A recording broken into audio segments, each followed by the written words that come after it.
C'est l'un des événements majeurs en marge du Festival panafricain du cinéma et de la télévision de Ouagadougou. Le MICA, le marché international du cinéma africain, a débuté ce 26 février. Il donne l'occasion de découvrir les œuvres cinématographiques africaines. C'est également un cadre de rencontres professionnelles entre acteurs du monde du cinéma. Une opération de réimmatriculation des véhicules automobiles aura lieu au Burkina Faso. Un décret relatif a été pris par le Conseil des ministres à sa séance du 22 février dernier. Mais concrètement, comment cela va se passer? La réponse dans ce journal avec la Direction générale des transports terrestres et maritimes. En politique, le Congrès pour la démocratie et le progrès a tenu sa 59e session ordinaire ce dimanche. Une session consacrée au bilan des activités de ce parti. En perspective, le CDP est préoccupé par les futures échéances électorales et les stratégies ont également été définies au cours de cette session. Voilà pour la une de ce 20h. Bonsoir et merci de suivre. Depuis la capitale burkinabé vivre au rythme de la 25e édition du FESPACO, le festival panafricain du cinéma et de la télévision de Ouagadougou. Des grands rendez-vous qui se tient en marge de ce festival, c'est bien le MICA, le marché international du cinéma africain. MICA est à sa 18e édition cette année et il ouvre ses portes ce 26 février à la salle polyvalente de Ouaga 2000. Une quinzaine de pays exposent des œuvres cinématographique au MICA, qui est aussi un cadre de rencontre entre professionnels du cinéma et de l'audiovisuel. Adama Giti, Draman Guinée. Ainsi, le marché international du cinéma et de la télévision africaine de Ouagadougou, MICA, ouvre ses portes. En marge du FESPACO, le MICA est une tribune par excellence de promotion des œuvres cinématographiques africaines. C'est les stands d'exposition, les stands de visionnage, la projection à la carte, les rencontres professionnelles, les masterclass, les conférences des partenaires. Donc, on a réuni tout cet espace-là. Pour ça, nous avons deux espaces. Nous avons la salle polyvalente où nous avons les expositions et puis la vidéothèque où les gens pourront visionner les DVD à la carte. 15 pays sont ici en exposition à ce MICA de 2017. La Côte d'Ivoire, pays invité d'honneur, y est bien représenté. Le Sénégal, le Congo-Brazzaville, tous là pour des affaires. Rencontrer des partenaires, rencontrer des personnes qui pourraient fusionner avec nous pour faire des productions et des coproductions, rencontrer des réalisateurs qui veulent tourner en Côte d'Ivoire ou dans la sous-région et qui aimeraient qu'on mette à disposition le matériel dont on en a les moyens. La francophonie vend tout le cinéma francophone. Et le FESPACO, c'est l'espace du cinéma panafricain. Mais vous conviendrez avec moi que la francophonie a une part très très importante dans l'espace africain. Nous avons des documentaires, nous avons des émissions. Nous avons aussi un site qu'on appelle Vis-à-vis, qui est l'un des premiers sites comme en Afrique. Et aussi nous avons une série télé, Affaires publiques aussi, que nous proposons pour faire découvrir et aussi aux acheteurs aussi. Tous espèrent développer une véritable industrie cinématographique grâce à cette 18e édition du MICA. Une édition parrainée par l'Union européenne. Et puis justement, l'Union européenne, partenaire du FESPACO, innove cette année à ce rendez-vous du cinéma africain. Elle décernera cette année conjointement avec le secrétariat des États ACP un prix d'une valeur de 15 000 €, soit environ 9 millions de francs CFA. L'information a été portée à la presse ce dimanche par le directeur général de la coopération internationale et du développement de l'Union européenne. Plus de précisions avec Adama Giti et Viviane Tsenderbego. Le programme ACP Culture Plus est convaincu qu'il n'y a pas de futur sans culture. Le prix de 15 000 €, plus de 9 800 000 francs CFA qu'il offre conjointement avec l'Union européenne, est destiné à ouvrir le marché international aux meilleurs films africains. L'histoire d'amour entre le FESPACO et l'Union européenne date de 1969. On est disposé non seulement à continuer de financer le fonctionnement du FESPACO, mais aussi faire en sorte que la dimension marché, accès au marché, soit de plus en plus importante. Preuve est que les prix qu'on va livrer la semaine prochaine, ce sont des prix d'accès au marché européen. C'est le sous-titrage des 3 meilleurs films ACP dans le cadre des longs métrages, courts métrages et documentaires. Présence à Cannes, présence dans des schémas de distribution et on va travailler pour pouvoir avoir ces films dans les circuits européens, Eurocinéma est soutenu par les programmes médias, avec lequel, de toute façon, on travaille pour pouvoir ouvrir une fenêtre qui puisse permettre la distribution régulière de ce que FESPACO prime dans les marchés européens. De 2000 à 2016, l'appui de l'Union européenne et du groupe des États ACP a permis à 72 œuvres, principalement des fictions, de voir le jour. Et le FESPACO, c'est aussi une occasion pour rendre hommage aux hommes et femmes du cinéma qui ne sont plus de ce monde. Cette année, la tradition a encore été respectée juste après la cérémonie d'ouverture. La soirée d'hommage a eu lieu au Ciné Burkina, où un rappel a été fait sur les œuvres des cinéastes disparus et des témoignages de ceux qui les ont connus. Le reportage de Paul David Bambara et Maïmouna Traori. C'est un hommage rendu à deux pionniers du cinéma africain. Taha Cheria, l'homme qui a œuvré à la création du Festival de cinéma de Carthage, et Samben Ousmane, l'un des pères fondateurs du FESPACO. Ils ont commencé à nous ouvrir le chemin pour qu'on crée une mémoire cinématographique africaine. C'est pour ça que Taha Cheria n'était pas seulement un Tunisien, il était panafricaniste. Il a eu vraiment un rôle très important en termes de la manière de tracer un chemin, on peut le dire franchement, pour ce cinéma. Et aussi de représenter vraiment dignement, avec la tête haute. Cette nuit fait également un clin d'œil aux cinéastes disparus entre 2015 et 2017 par la projection de leurs œuvres. Les festivaliers ont ainsi rendu hommage à Moustapha Alassane du Niger, Philippe Mori du Gabon pour leur combat et la qualité de leurs œuvres. C'est un homme de vérité, qui ne mâchait pas ses mots et qui est véritablement le flatteur du cinéma gabonais. Il n'avait pas peur des politiques, et donc il a travaillé finalement à pousser plus ou moins la génération de cinéastes à ce qu'ils sont. Moustapha Alassane, c'est quelqu'un qui s'est construit lui-même. Il était considéré comme un génie dans la façon de faire les films d'animation. À travers la restauration des œuvres de leurs dévanciers et les témoignages sur leur vie, les cinéastes s'appuient sur le passé pour construire le futur du cinéma africain. Et les hommages aux cinéastes disparus se sont poursuivis ce matin au cours d'une cérémonie de libation à la place des cinéastes. Une cérémonie initiée par la Fédération panafricaine des cinéastes. La particularité de cet hommage est qu'il est organisé pour les hommes et femmes du 7e art qui ont disparu entre deux éditions du FESPACO, Amadou Ilboudo et Kadi Sanogo. La célébration est devenue un rituel pour les cinéastes africains à chaque édition du FESPACO. Main dans la main, les cinéastes, comédiens, les acteurs du 7e art et les personnalités font le tour du monument des cinéastes pour rendre hommage aux pionniers et aux cinéastes disparus en deux FESPACO. Une façon de commémorer la mémoire de ceux qui ne sont plus et qui ont œuvré pour le développement du cinéma africain. Au début, on avait voulu faire à la traditionnelle, mais ça ne pouvait pas se faire ainsi. Et on a symboliquement dénommé libation, mais c'est une libation symbolique. Voilà. Pour nous, de la terre, et surtout pour un remerciement, une reconnaissance au gouvernement burkinabé. La reconnaissance à ceux qui ont continué leur combat et qui nous ont quittés. Un fait essentiel, c'est le respect de la culture africaine ou des cultures africaines, où nous rendons hommage à ceux qui nous ont quittés. Initiée par la Fédération panafricaine des cinéastes FEPACI, cette cérémonie est un exemple de solidarité entre les cinéastes, les cinéphiles et les liés. C'est un devoir de reconnaissance envers les cinéastes disparus. Rappelons que la cérémonie d'ouverture du FESPACO 2017 a été présidée par le chef de l'État, Rochmark Christian Kaboré. De nombreuses personnalités du monde du 7e art prirent part à la cérémonie d'ouverture avec une danse remarquable. Côte d'Ivoire, pays d'honneur du FESPACO 2017. Un beau spectacle a été servi à ceux qui ont fait le déplacement du stade Youssoufou Joseph Konombo. Revoyons l'événement Tchendrebego. Il y a eu du spectacle ce samedi au stade municipal Joseph Konombo. Et les festivaliers de l'art en ont eu pour leurs yeux et pour leurs oreilles. Les goûts sont différents, mais tous ont été servis. le spectacle du Nyenenga.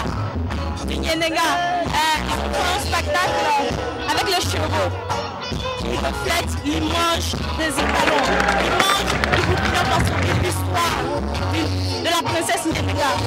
On a aimé, vraiment j'ai trop aimé le spectacle. Il y a les smokes qui sont prestés, petits sergents, et ça a été un endroit où j'ai vu des Européens, des Burkinabés, des Africains se mettre ensemble.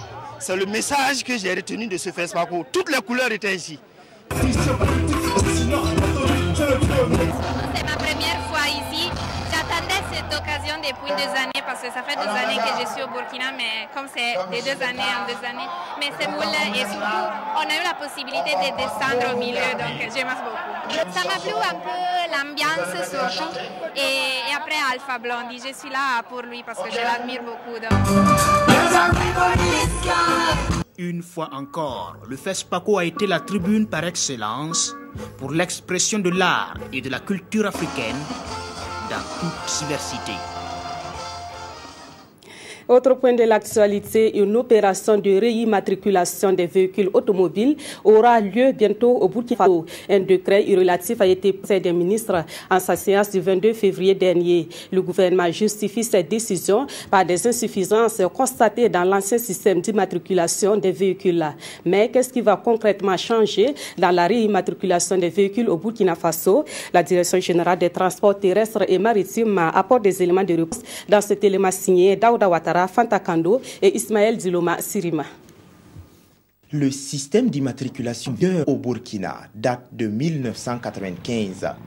De nos jours, le taux de croissance du parc automobile est beaucoup plus important que celui d'il y a 22 ans. Actuellement, les spécialistes estiment que le système d'immatriculation a atteint ses limites, d'où un besoin de réimmatriculation. Le Conseil des ministres, en sa dernière séance, a pour cela adopté un nouveau décret fixant les modalités d'immatriculation des véhicules terrestres au Burkina. Pour mieux comprendre, nous nous sommes rendus à la Direction générale des transports terrestres et maritimes. Les véhicules qui sont concernés, c'est ceux qui sont actuellement en immatriculation. Il n'y a pas de nouvelle catégorie de véhicules qui se soient ajoutés.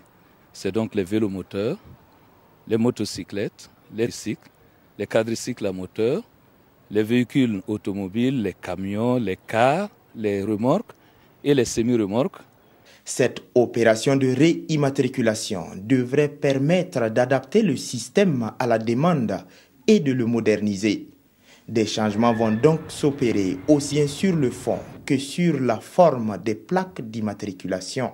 Les véhicules, par exemple, des particuliers, nous avons adopté donc un fond jaune, citron réflectorisé avec des caractères noirs.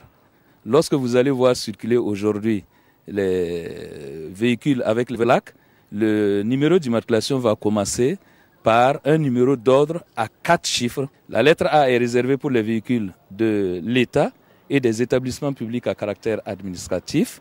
Le fond est rouge. Les caractères sont blancs. Sur le plan sécuritaire, le nouveau système d'immatriculation va prendre en compte le statut du propriétaire, la localisation du lieu de résidence principale ou habituelle. La carte grise, ça se présente en format carte ID, carte bancaire, c'est déjà un changement majeur, avec des éléments de sécurité et des éléments d'authentification. Mais comme la carte grise, on ne la porte pas sur le véhicule, et la réglementation fait obligation de porter sur les véhicules des plaques d'immatriculation. À ce niveau, ça va changer. La plaque va désormais pouvoir parler à travers donc des dispositifs spécifiques et elles pourront être interrogées à distance et elles pourront révéler si effectivement elles s'appliquent ou non au bon véhicule. Lorsque l'opération de réimmatriculation va démarrer, les usagers auront 36 mois pour se mettre à jour.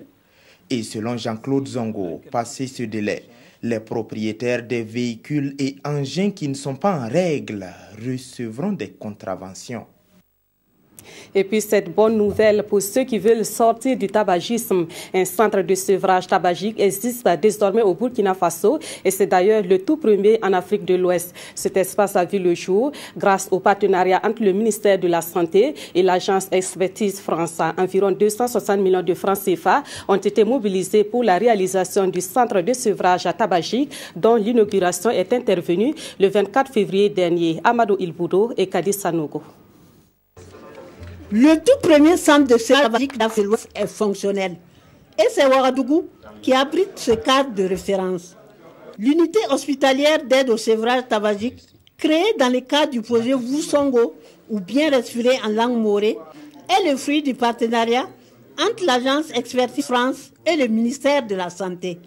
Elle a coûté la bagatelle de 260 millions de francs CFA. Le ministère français de la Santé et le ministère français des Affaires étrangères et du développement international a tenu à financer intégralement ce projet de la réfection de ce bâtiment jusqu'à la mise en œuvre des activités.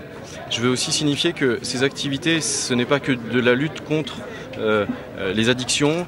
Pour le sevrage tabagique, c'est effectivement un aspect majeur, mais c'est aussi un aspect de sensibilisation et de prévention. Les activités du centre de sevrage tabagique de l'Afrique de l'Ouest sont entre autres la prévention, le diagnostic et le traitement de la dépendance tabagique. Le tabac constitue un grave problème de santé publique dans notre pays et dans le dispositif de lutte contre le tabac, au-delà des aspects réglementaires qui sont mis en place, il était indiqué que nous mettions en place ce centre qui va permettre à ceux qui veulent arrêter de fumer de venir au niveau de ce centre. Situé à la direction des ressources humaines du ministère de la Santé, cette unité va contribuer à délivrer des milliers de personnes de l'emprise du tabac. Le professeur Pierre Guissou de l'université Ouaga 1 Joseph Kizerbo est élu membre de l'Académie nationale de la pharmacie de la France. C'est une distinction honorifique pour ce pharmacologue et toxicologue qui œuvre pour la promotion de la pharmacopée. Au-delà du professeur Pierre Guissou, c'est l'Institut de recherche en de la santé qui dit être honoré par cette distinction. Cet institut a fait une présentation des résultats de ces différentes recherches au public. Plus de précisions avec Salifou Belem et L'honneur de ses pairs lui procure une joie immense. Si cette cérémonie d'hommage est devenue réalité, c'est grâce à des années de recherche. Le professeur Guissou a des trouvailles qui se citent à l'appel.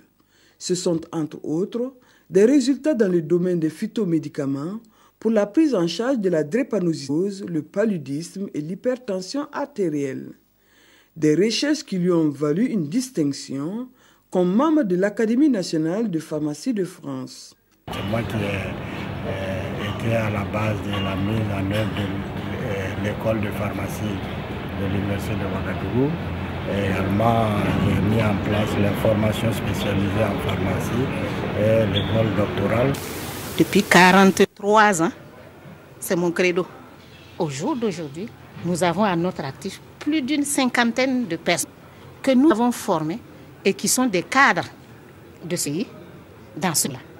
Et donc, plus rien ne peut être remis en question en ce qui concerne l'étude des plantes médicinales. Pour le directeur de l'Institut de recherche en sciences de la santé, les résultats de ces recherches ont une grande portée. Si au bout de ces recherches, on arrive à valider ça en essai clinique, il va sans dire que ça fait pas mal de produits médicaux, produits au niveau national et utilisables au niveau national. Le pharmacologue, toxicologue et membre de l'Académie nationale de pharmacie de France est désormais chargé de promouvoir davantage les phytomédicaments au profit des populations jaunes, et ce avec l'appui de l'Académie nationale de France. L'élaboration d'une politique nationale sur les archives au Burkina Faso a été au centre d'un atelier tenu cette semaine à Ouagadougou. Ceux qui ont pris part à cette rencontre ont fait une relecture de la loi et des décrets d'application relatifs à l'archivage au Burkina Faso. Leurs travaux déboucheront sur un document qui répond aux normes internationales en matière de gestion des archives. Retour sur l'ouverture de la rencontre avec Daouda Ouattara et Oumou Sissé. La loi et ses décrets d'application sur la politique d'archivage au Burkina Faso est désormais caduque. et un toilettage des textes s'impose pour adapter les archives aux réalités nationales et aux normes internationales. Vous savez que nous sommes dans l'ère des numériques, des technologies de l'information et de la communication, et par conséquent, c'est des aspects qui n'avaient pas été pris en compte en son temps. Et par conséquent, il faut relire ces textes en intégrant ces innovations, comme l'a dit Madame la secrétaire générale de la présidence du FASO. Il y a non seulement les technologies de l'information qu'il faut prendre en compte, mais aussi il y a un dans 2014 relatif à la prestation des serments des archivistes au regard justement de la sensibilité des informations contenues dans les archives. La relève et ses décrets d'application s'inscrit dans le cadre de la politique nationale sur les archives lancée en 2011. Et selon le directeur national des archives, des documents bien tenus permettent d'établir une traçabilité sur plusieurs années et d'éviter de ce fait un éternel recommencement des actions administratives. Un mot de politique dans cette édition. Le CDP, le Congrès pour la démocratie et le progrès, a tenu sa 59e session ordinaire ce 26 février à Ouagadougou. Au menu de cette session, le bilan des activités et le positionnement du CDP sur la scène politique burkinabé. C'était également le lieu pour les militants de ce parti d'identifier les stratégies pour les prochaines électorales. Yacouba Gamene et Kadi Sanogo. À travers l'hymne du parti, les militants du Congrès pour la démocratie et le progrès CDP ouvrent leur 59e session ordinaire. Une session qui servira de cadre pour ces congressistes de situer la place de leur parti et d'entamer des démarches pour l'améliorer. C'est également le lieu de dresser le bilan de leurs activités, un bilan qu'ils jugent positif. C'est une session du Bureau politique national qui se veut un cadre de regroupement pour faire le point des actions du parti et à travers donc une analyse de la situation politique nationale en vue de déterminer les actions à envisager dans le cadre du renforcement du parti et dans le cadre de notre participation à la vie politique nationale. Notre parti a traversé successivement des défis électoraux, les législatives, les municipales, les régionales. Et nous avons donc obtenu un résultat très encourageant. Et cela donc nous permet aujourd'hui de réaffirmer notre engagement pour les élections au Burkina Faso, mais les élections équitables, justes, honnêtes et sincères. Ces congressistes se disent être la troisième puissance politique du pays, malgré les différentes maltraitances. Pour eux, ils sont loin d'être un parti qui souhaite le malheur de ce pays. Ces partisans entendent par le Congrès se réorganiser pour mieux se préparer en vue des élections de 2020.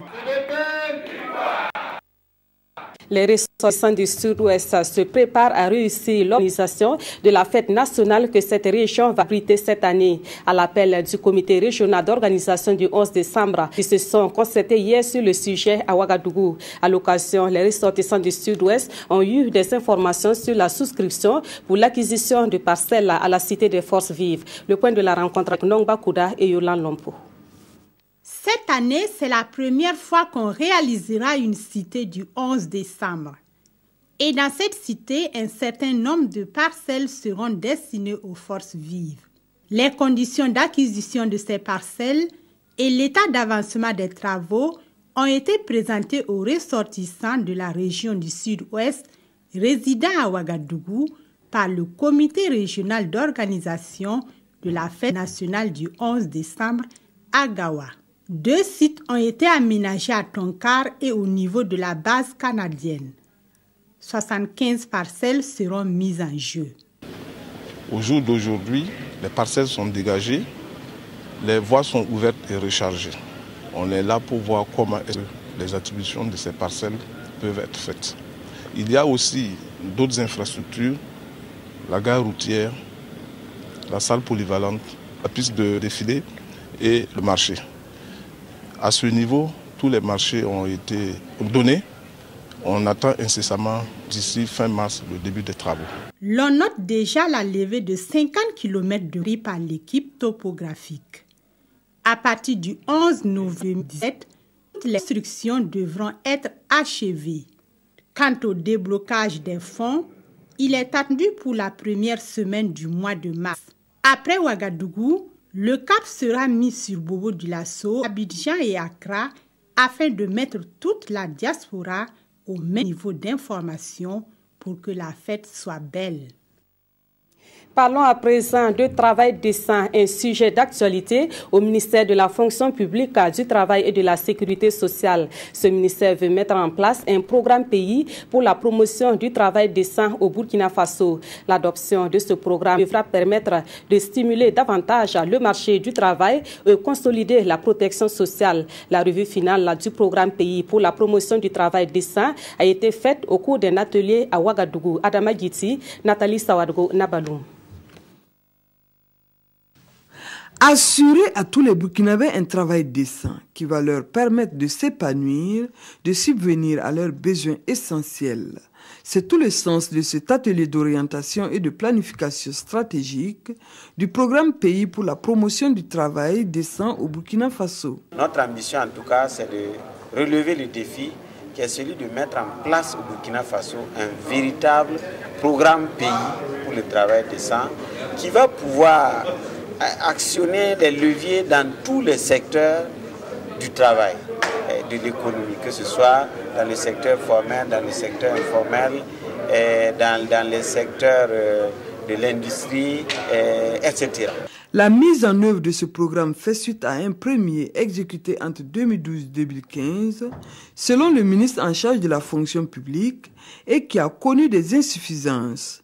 Et les représentants des syndicats, du patronat et des structures de l'État, ensemble avec l'appui du Bureau international du travail, devront tirer leçon de ce premier programme pour mieux élaborer le nouveau programme pays de la promotion du travail décent.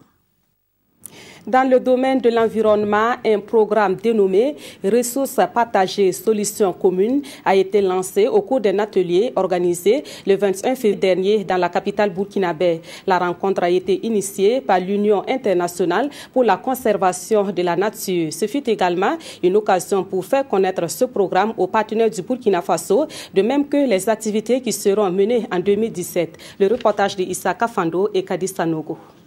Cet atelier marque le démarrage effectif du programme Ressources partagées, solutions communes au Burkina Faso. Un programme qui met l'accent sur la sauvegarde des biens publics mondiaux basés sur les écosystèmes tels que l'approvisionnement des ressources en eau, la sécurité alimentaire, la biodiversité et la résilience au changement climatique.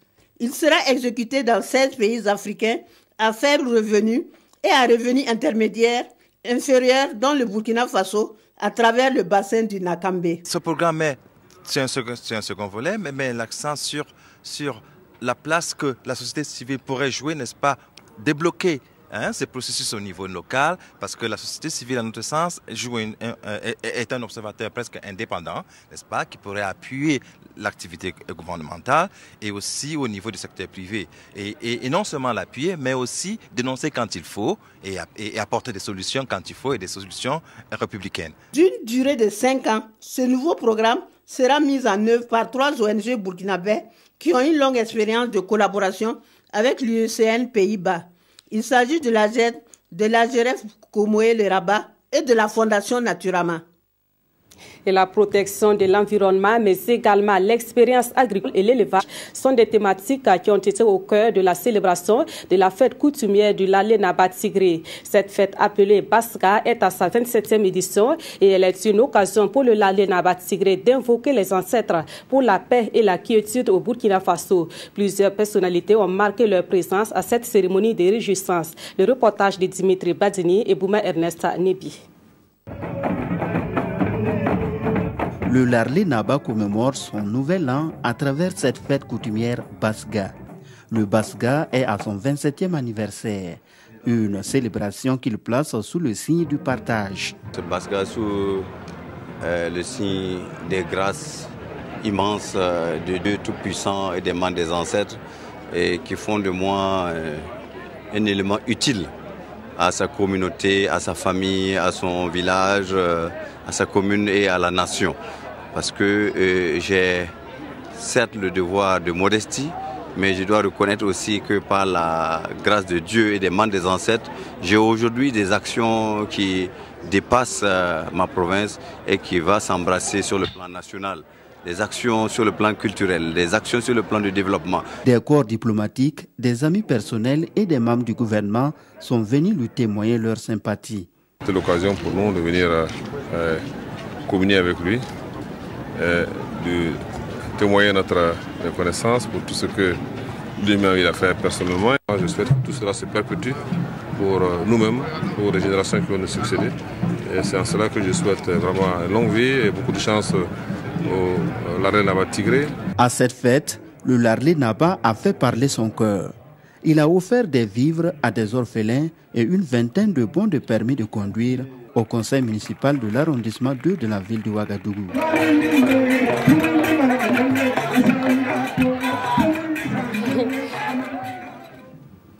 Abdoul Ouedraogo, le PDG de Abdoul Service, est l'homme de l'année 2016 selon la radio Salam Koloto. Cette radio a organisé pour la 6e fois cette cérémonie de distinction d'une personne qui aura marqué l'année à travers ses œuvres et ses efforts pour le développement du Burkina Faso. Le PDG de Abdoul Service remporte cette distinction pour ses actions en faveur des populations démunies du Burkina Faso. Il a reçu son trophée au cours d'une cérémonie organisée le vendredi dernier à Ouagadougou. Le reportage de Moussa Ouedraogo et Bouma Ernest Nebi. C'est lui l'homme de l'année 2016, Abdoul Ouedraogo, le PDG de Abdoul Service. Une 6e édition de la radio Salam Koloto qu'il remporte ici grâce à ses multiples gestes et réalisations en faveur du développement du Burkina. Monsieur Abdoul Ouedraogo, notre illustre bienfaiteur, a étonné. La charité, le bonheur, la santé et la quiétude de ses semblables ont conquis son âme et sont désormais sa passion. Une écharpe, un trophée, une attestation, plus d'autres cadeaux que l'heureux gagnant prend avec beaucoup d'humilité et d'émotion. Franchement dit, j'étais dépassé. On m'a vraiment balancé ce message. Et je suis retenu en 2016 comme l'homme de l'année pour tout ce que je fais pour la nation. Le chef d'État et son gouvernement seul ne peut pas vraiment régler le problème de la pauvreté et les complications que nous vivons avec seul. Il faut qu'il y ait vraiment de bonnes volontés comme les nous autres. Pour l'homme qu'on appelle communément Abdoul Service, le secret de la réussite n'est rien d'autre que le travail. C'est pourquoi, au cours de cette cérémonie, il invite les jeunes à s'y mettre. Seul le travail. Vous me voyez arrêter comme ça, je sors souvent à 5 h du matin et je rentre souvent à 22 h. Des artistes musiciens comme Awanadia, Des Altino, Flobi apportent leur touche à la manifestation. Ils sont venus témoigner musicalement leur reconnaissance au lauréat pour les multiples gestes qu'eux aussi bénéficient de lui.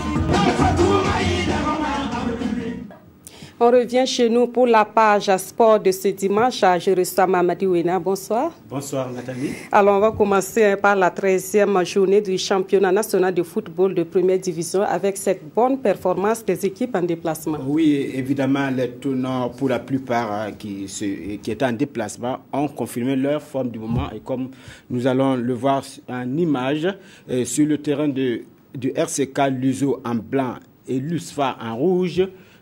Se sont été aux prises sur ce terrain, un match qui a été délocalisé pour cause du FESPACO, la cérémonie d'ouverture du FESPACO ayant eu lieu au stade municipal Issoufou Joseph Konombo. Il fallait délocaliser certains matchs parce que ça se jouait et l'USFA, grâce à un but à la 43e minute de Moussa Rwamba, marque l'unique but de ce match et gagne 1-0. Et là, nous allons voir un autre match et un autre but. Ça, c'est l'AGEB qui a battu l'AS Sonabel 1-0 grâce à Moussa Souri à la 47e minute. Donc, autre résultat de ce championnat de première division, USCO Asfa Yenanga 0-1 pour l'Asfa Yenanga qui était en déplacement, elle a battu l'USCO à Banfoura. BPS RCB 0-1 pour le RCB qui a battu aussi BPS à domicile. COSAF Majestic 0-1 pour Majestic. Raimo FC RCK 0-1 pour le RCK. AS Police ASB 0-0. Et Santos FC EFO 0-0 également. Et on a vu que c'est seulement 6 buts qui ont été marqués lors de cette 13e journée du championnat national. Et le RCK, malgré ses 3 matchs en retard, est toujours leader avec 24 points. Et le même nombre de points que le RCB, mais un goal différentiel plus élevé, le RCB qui a 24 points. Suivent la GEB et l'USFA qui ont 20 points chacune. Les régales en ce moment sont le Central FC 15e avec 6 points et BPS 16e avec 6 points également, mais un goal différentiel négatif de moins 13. Alors Wena, on apprend que Bertrand Traoré est en pleine forme et il a participé activement à la victoire de l'Ajax d'Amsterdam sur Héraclès. Oui, Bertrand qui, depuis le retour de la CAN, montre qu'il est vraiment en forme.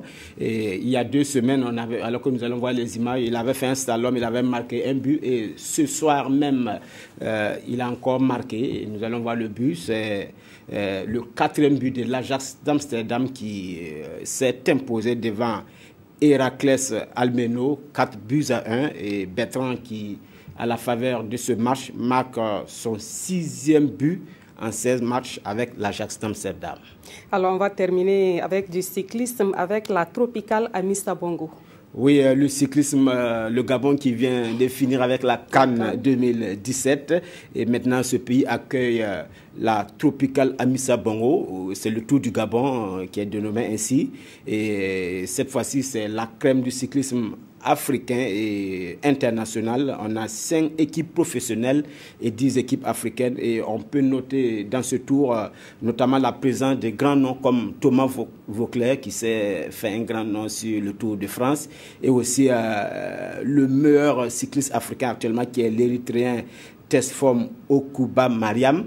Mais il faut savoir aussi que le Burkina est bien présent à cette 12e tour du Gabon, la Tropicale Amissa Bongo, avec notamment Aruna Yilbodo, le maillot jaune du dernier tour du Faso. Et on lui souhaite bonne chance. Voilà, c'est avec vous que nous mettons un terme à cette édition. Merci de l'avoir suivi. Excellente soirée en compagnie de la RTP.